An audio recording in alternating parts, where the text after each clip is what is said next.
የኦሮሞ ነጻነት ሰራዊት በተለያዩ አውደ ውጊያዎች ተማርከዋል ያላቸውን የኢትዮጵያ መከላከያ ሰራዊት አባላት የዓለም አቀፍ ተቋማት እንዲረከቡት ጥሪ ማቅረቡ ተሰምቷል። የሚማረኩ የሰራዊት አባላት ቁጥር ከጊዜ ወደ ጊዜ እየጨመረ በመምጣቱ ምክንያት ምርኮኛ ወታደሮቹ የሚያስፈልጋቸውን እንክብካቤና ጥበቃ ለማሟላት አስቸጋሪ እንደሆነበት በመግለጽ ነው የኦሮሞ ነጻነት ሰራዊት ኃይል ጥሪውን ለማቅረብ የተገደደው ተብሏል።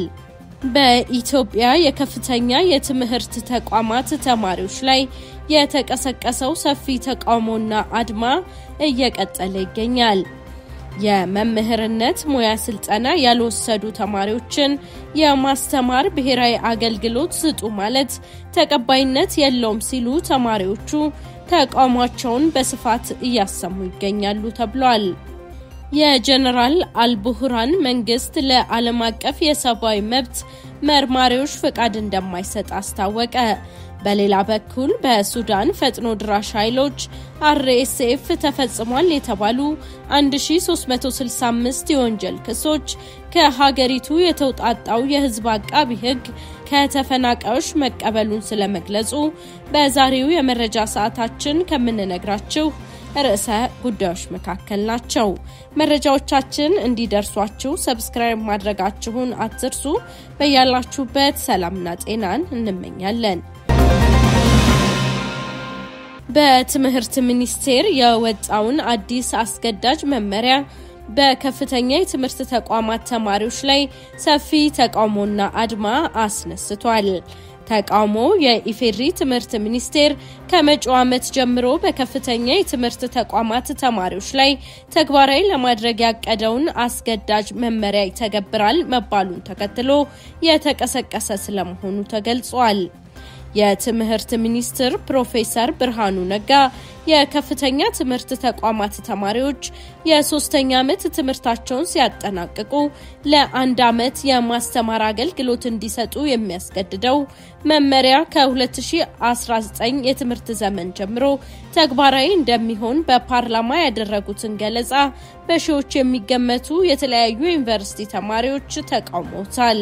በሀገሪቱ በሚገኙ በተለያዩ የከፍተኛ ትምህርት ተቋማት ተማሪዎች ከህዳር 8 2018 ጀምሮ የተቀሰቀሰው ሰፊ የተማሪዎች ተቃውሞ ከተካሄደባቸው የትምህርት ተቋማት መካከል አምቦ፣ አርሲ፣ ቡሌ ሆራ፣ ሰላሌ፣ መደወላቡና ድሬዳዋ ዩኒቨርሲቲዎች ይገኙበታል። ተማሪዎች ባካሄዱት ተቃውሞም የመምህርነት ሙያ ስልጠና ያልወሰዱ ተማሪዎችን የማስተማር ብሔራዊ አገልግሎት ስጡ ማለት ተቀባይነት የለውም የሚል መፈክር በሰፊው በማንሳት ድምጻቸውን አሰምተዋል። ተማሪዎቹ ካካሄዱት ተቃውሞ ጋር በተያያዘ የደረሰ ጉዳት ስለመኖሩ ግን እስካሁን የታወቀ ነገር የለም። ፕሮፌሰር ብርሃኑ በህዝብ ተወካዮች ምክር ቤት ቀርበው በአዲሱ መመሪያ ዙሪያ ባደረጉት ገለጻ የመጀመሪያ ዲግሪ ያላቸው ተመራቂዎች የአንድ ዓመት የማስተማር ስነ ዘዴ ኮርስ በመውሰድ ለመምህርነት ብቁ መሆን እንደሚችሉ ጠቁመው ነበር። ከተለያዩ አውደ ውጊያዎች የማረኳቸውን የኢትዮጵያ መከላከያ ሰራዊት አባላት ተረከቡኝ ሲል የኦሮሞ ነጻነት ሰራዊት ዓለም አቀፍ ጥሪ ስለማቅረቡ ተሰምቷል። በተለያዩ አውደ ውጊያዎች የተማረኩ በርካታ የኢትዮጵያ መከላከያ ሰራዊት አባላት በጄስር ይገኛሉ ያለው የኦሮሞ ነጻነት ሰራዊት ኃይል ምርኮኞቹ ከጊዜ ወደ ጊዜ እየበዙ በመምጣታቸው ምክንያት ምርኮኛ ወታደሮችን የሚያስፈልጋቸውን እንክብካቤ ለማሟላት አስቸጋሪ እየሆነብኝ መጥቷል ብሏል። የተማረኩ መከላከያ ሰራዊት አባላት የመንከባከብ የመጠበቅና የመቀለብ ግዴታ እንዳለበት ያወሳው የኦሮሞ ነጻነት ሰራዊት ከቁጥራቸው ብዛት አንፃር ይህንን ማድረግ አልችልም በማለት የተባበሩት መንግስታት ድርጅት UN ወይም ዓለም አቀፍ የቀይ መስቀል ማህበር ምርኮኞቹን እንዲረከቡት ጥሪ አቅርቧል። ኦነግ ሰራዊት በተለያዩ የመንግስት ወታደራዊ ካምፖች በሚፈጽማቸው የደፈጣ ጥቃቶች በርካታ የመከላከያ ሰራዊት አባላት እየማረከ እንደሚገኝ የተጠቀሰ ሲሆን ዩኤን እና ICRC እንዲረከቡት ባቀረበው ጥሪም ሆነ እስካሁን ተማርኳል ያላቸው የሰራዊት ቁጥር ብዛት ግን በመረጃው አልተገለጸም። ይሁን እንጂ ከጉዳዩ ጋር በተያያዘ ከኦሮሞ ነጻነት ሰራዊት በተለቀቀ አጭር ቪዲዮ ቁጥራቸው ቀላል የማይባሉ የመከላከያ ዩኒፎርም የለበሱ የሰራዊት አባላት በጦር ምርኮኛነት ተሰልፈው ሲሄዱ አሳይቷል። የዓለም አቀፍ ቀይ መስቀል ኮሚቴ ICRC በጦርነት ጊዜ ለሚማረኩ ወታደሮች ሰብአዊ ድጋፍና ጥበቃ የማድረግ ኃላፊነቱን እንዲወጣ የኦሮሞ ነጻነት ሰራዊት ባቀረበው ጥሪ አሳስቧል። ይሁንና ጥሪ ከቀረበላቸው የዓለም አቀፍ ተቋማት ሆነ ከመንግስት በኩል ከጉዳዩ ጋር በተያያዘ በይፋ የተባለ ነገር እስካሁን የለም። የጀነራል አልቡህራን መንግስት ለዓለም አቀፍ የሰብአዊ መብት መርማሪዎች ፈቃድ እንደማይሰጥ አስታውቋል። በሌላ በኩል የሱዳን የህዝብ አቃቢ ህግ በሱዳን ፈጥኖ ድራሽ ኃይሎች RSF ተፈጽሟል የተባሉ 1365 የወንጀል ክሶች ከተፈናቃዮች መቀበሉን አስታውቋል። የሱዳን የህዝብ አቃቢ ህግ ኢንቲሳር አብድል አአል ሰኞ ህዳር 8 2018 እንዳስታወቁት ከኤልፋሽር ተፈናቅለው በሰሜናዊ ግዛት ውስጥ የሚገኙ ሰዎች 1365 ክሶች በሱዳን ፈጥኖ ድራሽ ኃይሎች ላይ መመስረታቸውን የገለጸ ሲሆን ግድያ፣ የአካል ጉዳት ማድረስ፣ የአስገድዶ መድፈርና የዝርፊያ ወንጀሎችን እንዲሁም ከመሰረተ ልማቶች ውድመት ጋር የተያዙ ክሶች ከተፈናቃዮች መቅረባቸውን ጠቅሷል። ከህዝብ አቃቢ ህግ የተውጣጣ ይህ የምርመራ ቡድን በተፈናቃዮች መጠለያ ጣቢያዎች ስራውን እያከናወነ እንደሚገኝ የተገለጸ ሲሆን ቡድኑ በRSF የተፈጸመ የተባሉትን ጥሰቶችና ወንጀሎች ለመመዝገብ በቦታው ይቆያል ተብሏል። በሌላ በኩል የጀነራል አልቡህራን መንግስት ለዓለም አቀፍ የሰብአዊ መብት መርማሪዎች ፈቃድ እንደማይሰጥ አስታውቋል። የሱዳን ሉዓላዊ ምክር ቤት መሪ ጀነራል አልቡህራን ይህንን ያሉት የተባበሩት መንግስታት የሰብአዊ መብቶች ምክር ቤት በሱዳኗ ኤልፋሽር ከተማ እንደተፈጸመ የተገለጸውን የጅምላ ግድያ በተመለከተ አዲስና ገለልተኛ ምርመራ እንዲካሄድ በሙሉ ድምጽ መወሰኑን ተከትሎ ነው። ውሳኔው ግድያው እንዲፈጸም ትዕዛዝ የሰጡና ድርጊቱን የፈጸሙ አካላት በምርመራው ከተለዩ በኋላ ለዓለም አቀፍ የወንጀል ፍርድ ቤት ICC በማቅረብ ክስ እንዲመሰረት ሊያደርግ ይችላል የሚል ተስፋን የፈጠረ ቢሆንም ተአማኒነት ያለው ጠንካራ ምርመራ ለማካሄድ ኮሚቴው ሊቸገር ይችላል የሚል ጥርጣሬና ስጋት በወቅቱ ተንጸባርቋል። ይህንንና ኮሚቴው የማጣራት ስራውን ለማከናወን የሚያስችለው ፈቃድ እንዲሰጠው በፖርት ሱዳን ለሚገኘውና በሌተናል ጀነራል አብዱል ፈታህ አልቡህራን ለሚመራው መንግስት ባለፈው አርብ ህዳር 5 2018 ያቀረበው ጥያቄ ተቀባይነት ሳያገኝ መቅረቱን አስታውቋል።